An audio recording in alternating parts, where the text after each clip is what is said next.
Hello students, today I am here with a new topic of mathematics for you, that is fraction. Now children, before starting the chapter, I would like to ask you one condition. Now suppose your mother has brought one chocolate and she told your brother in fact, to divide this chocolate between you and your brother. And what your brother did, he divided the chocolate this way. And he told that this is your piece and this is your brother's piece. Will you be happy with that? I think no, because he is giving you less part of the chocolate and he is taking more. So definitely there will be a fight. Okay? Now when you complain your mother about it, she next time brought a chocolate and divided herself as this. And she told, this is your piece and this is your brother's. Now it will be fine with you. You will be happy. Can you tell me why? Because you know that now the division is equal. So children, what is fraction? When we divide a whole in equal parts, we get a fraction. That object can be a single object or a collection of things. Now children, let us learn about fraction. See this. When we have a complete object, it is known as a whole. Like here, this circle is one whole. This is a whole circle, right? And when we divide any object in two equal parts, each part is known as one half. So, when we divide this circle in two equal parts, each part is one half of the circle. Now children, how to write a one half as a fraction? One half as a fraction will be written as 1 upon 2. This way we write the fraction. Now the upper part is known as numerator. What it is known as? Numerator. Numerator tells that what is the part in the whole. Now the lower part is known as denominator.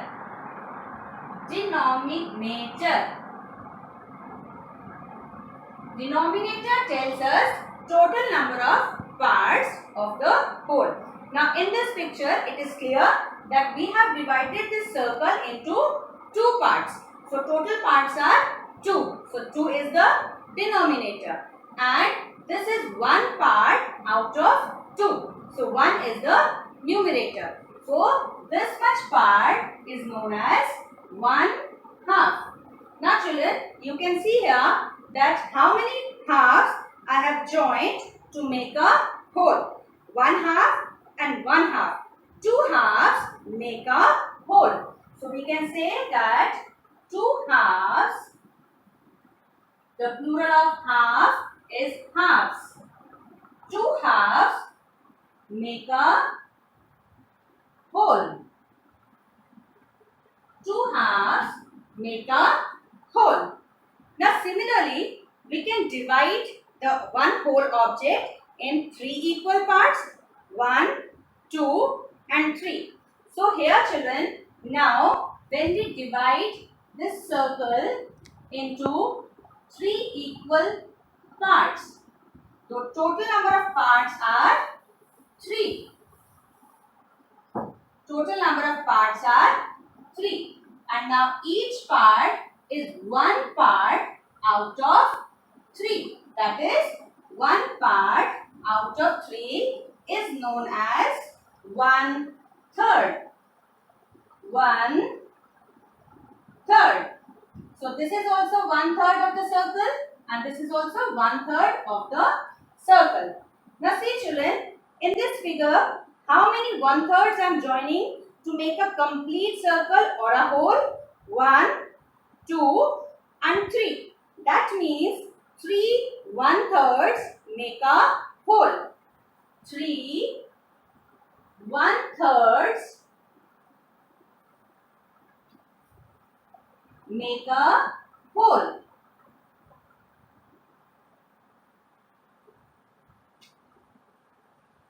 1/3 when we join together, we get back the complete circle. Similarly, we can divide the circle in 4 parts also. These are 4 equal parts. Now the total number of parts are 4. So denominator will be 4. And 1 part out of these 4 parts is 1/4.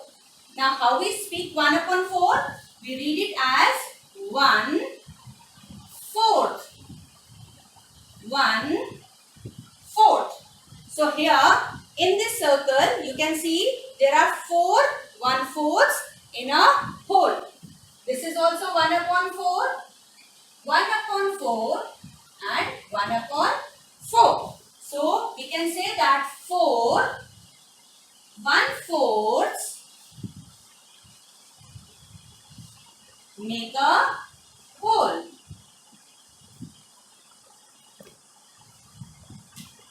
Let us repeat this. This complete circle is known as whole or one whole. When we divide the circle in 2 equal parts, each part is known as 1/2. When we divide the circle in 3 equal parts, each part is known as 1/3. And when we divide the circle in 4 equal parts, each part is called 1/4. Now similarly, I have some more shapes for you. Let me show these. This is a triangle.